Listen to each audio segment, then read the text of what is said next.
Meditation is all about finding out what is within you and what are you really made out of.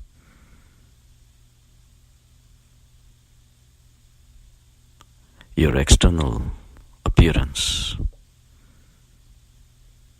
your body, your personality, your ideas, your beliefs is what people know, and vice versa. You know of others through their ideas, through their beliefs, through their appearances. Is that what we really are, though? Meditation is all about finding out what is actually going on within you.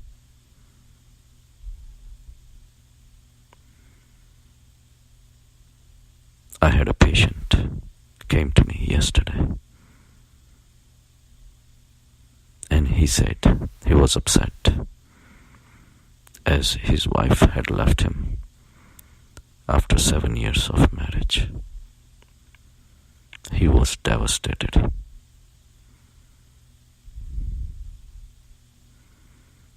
And I made him understand that in Sansar, we come in contact with a lot of objects, people, situations, and we set up connections. And through these connections, we get exposed to them on a daily basis. And it starts getting deeper into the mind that they are ours. The real question is not whether they are ours or not. The real question is who you really are. Yes, they were connected to your body by proximity, but who are you really? Let's answer that question first. Then we'll worry about why did you have to lose her? And you are upset that she's not there anymore. And you believed that she was yours. Let's define you first. You close your eyes and ask yourself all these questions. Try to analyze through meditation who you really are. By continuous, repetitive study of your inner structure, you will realize that if someone asks you who you are, you're gonna give your name as an identification. Even this common sansaric tradition has become so deep into our mind and psyche that as a reflex we just answer that. If someone asks me who you are, I say Shrenik. But all these answers really change when you go within. You ask yourself, are you really Shrenik? At the time of birth, if someone else had given you a different name, if your parents had given you a different name, it could have been different. We could have been John, Paul, Muhammad, could be anything. It all depends where you were born. So this name does not seem to be a real thing. It could have been something else. And then we present ourselves, we introduce ourselves as a Jain, Hindu, Muslim, Christian. Again, for people to identify us as a body. But is that what we really are? We could have been born in a different family. Family gave us the identification that we are Hindus or Muslim or Christian. Again, helpful to identify ourselves with others. And it gives a convenience to hang out with other people with similar identifications so that we have common things to talk about. But is that what we really are? Go within. Do you find any word that describes you as a Jain or Muslim or Hindu or Christian? You might say my thoughts, my ideas and my beliefs makes me Jain or Hindu or whatever. But where did these ideas come from? Is it really you, or these ideas came from outside? Through your parents, through your priests, through your attending the church or a temple or derasar. All these identifications kept on getting harder and harder and firmer with every time you interacted with your scriptures, your temples, your priests. Again, it came from outside. Without the help of all these people and all these institutions and all these books, you would not be able to call yourself Jain or Hindu or Muslim. So who are you really? Again, you are using this identification to introduce yourself to others. Then comes your profession. You can say, I'm a doctor or a pharmacist or engineer. Yes, that's your role in the society as defined by the society. Society created you. They gave you the knowledge how to take care of the patients, how to dispense the medicines, which made you the pharmacist. All this extensive knowledge that you acquired, all that came from outside. But it could have been a totally different knowledge. A knowledge of being a doctor gets replaced by knowledge of being a lawyer. Then all of a sudden you are a lawyer.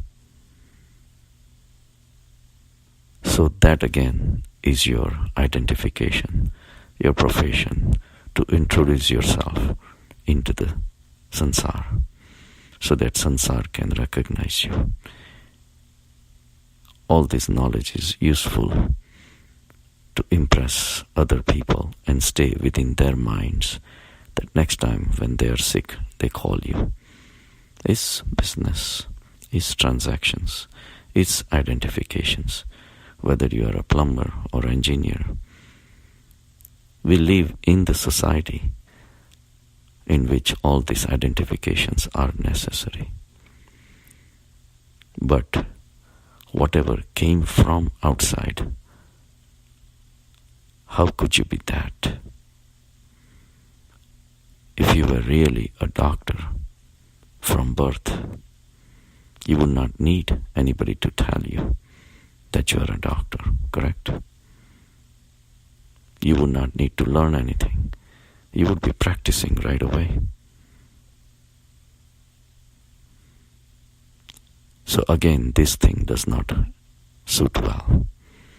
So meditation is all about negation and to be able to reach to the truth. Then comes your body.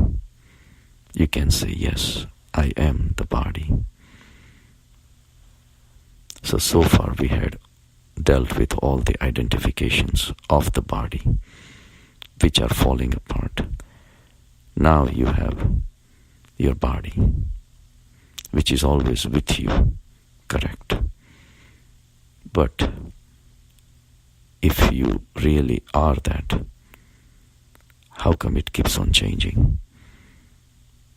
How come it keeps on beating, the heart beating, without your control on it? How come you have to breathe, even if you don't want to breathe? Yes, to some extent you have a control on your arms and legs. You take your body around wherever you want it. But there are a lot of things happening you have no control on. The hunger comes whenever time comes. You become hungry, you become thirsty.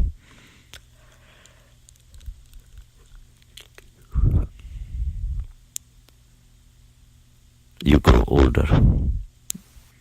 You were 5-year-old, 15-year-old, 25-year-old. The body kept on changing right in front of your eyes. Does that mean your identification changes every second? You breathe every second, you breathe out. No. You are a witness of your body. But you are not the body. Body is yours, yes. But who are you really? The body keeps on changing in the society.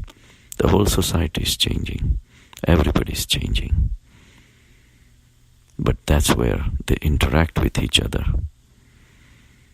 But let's go further deep. You cannot be the body. And mind, we already discussed that mind is full of your identifications that identifies your body in the sansar, in the society. Your mind is filled with ideas that came from outside, and you are a witness of it. So keep on negating everything that does not make sense as you go further deep. And now you have only one thing left. You are aware. You are conscious. This consciousness is not coming from anywhere. It just is there. And there is existence. You still exist. Even after negating all these superficial things. The body, the mind, the ideas, the beliefs. These are all useful things to exist in the society. But is that what you really are? Everything can be negated. But when you go further down into the core of yourself, almost like going to the core of the earth, the core of the ocean. Ocean's waves are there. But just by the waves, if you make a judgment about the ocean, you're wrong. Within the waves, the ocean itself is still hiding. Same way, within us, in the deep core, we have consciousness. We are aware of so many facts about us that we believed we were. And now we realize those are just convenient arrangements for the society to function. Take any of these identifications, stand in the jungle. Where are these identifications useful? $1 million in your pocket has no value when you stand in a jungle. Try to talk to a tree.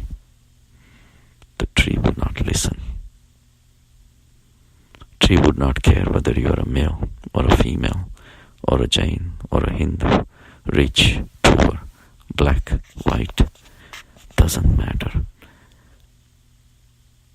So we negated all these things. And now we have reached to the deeper core of our inner self. That yes, I am conscious. Not conscious of anything. I just have the consciousness. And it does not come from anywhere. I just am conscious. And also I exist. This existence has no name, no shape, no color. And third thing, that is peace, unimaginable peace at my center. All these are descriptions of my inner state, which has no shape, no size, no color. And for the first time you realize who you are. You have no name, you have no shape, you have no color, no height, no width. You are nothing but awareness. Your awareness comes from within, source unknown, but it gets thrown onto your mind, which is full of ideas and beliefs and whatnot. The whole chaos of the world is there in the mind, but without the light of this awareness, they are dysfunctional. If you become unconscious, your mind and body cannot function. Your mind and body are bathing in this consciousness. Through this instrument of mind and body, your awareness is filtering out to become aware of the other components of the society, other people, spouse, children, objects, possessions. All these have limited value in the society. Outside the society, within yourself, in your deep core, where your true identity is hiding, there is no value of any of these things. Independent of all these things, this flow of consciousness and peace keeps on going on its own, independent of all the identifications of your body and your mind.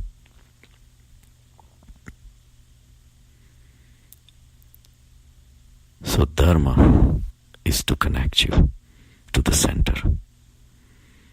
Dharma, the word dharma, comes from adhar. Adhar is something which is at the center of whatever you see, whatever you touch, smell, hear. All the sansar, at the center of all that is this consciousness. If it is within you, it has to be within everywhere, within everything. The center does not change. The appearances change, body changes, your identifications can change. You have one religion now, you can adopt another religion. What difference does it make? Your deep core remains the same. You may have different waves on the surface of the ocean. What difference does it make to the ocean which is within every single wave? Ocean composition stays the same. So our composition is our inner consciousness, our existence, and your total bliss state, which you cannot deny. In the center there is absolute peace, no motion, because there is no society. Society is where you run to collect things, acquire things. You complain if you lose something. You become overjoyed if you get something.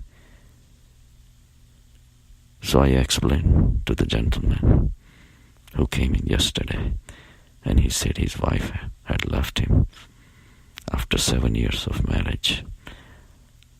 I asked him, who are you really?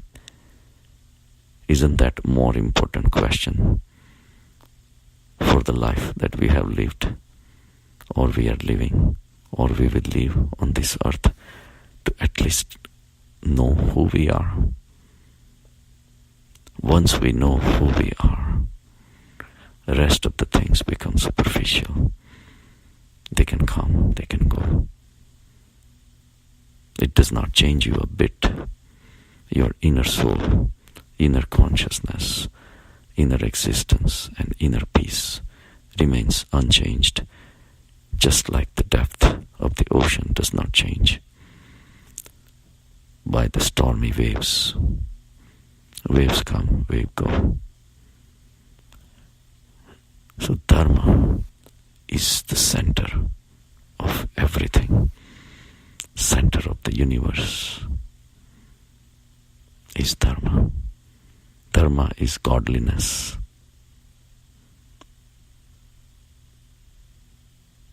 In the center, there is peace.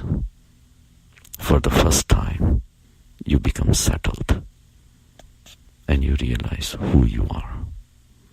Have a good day.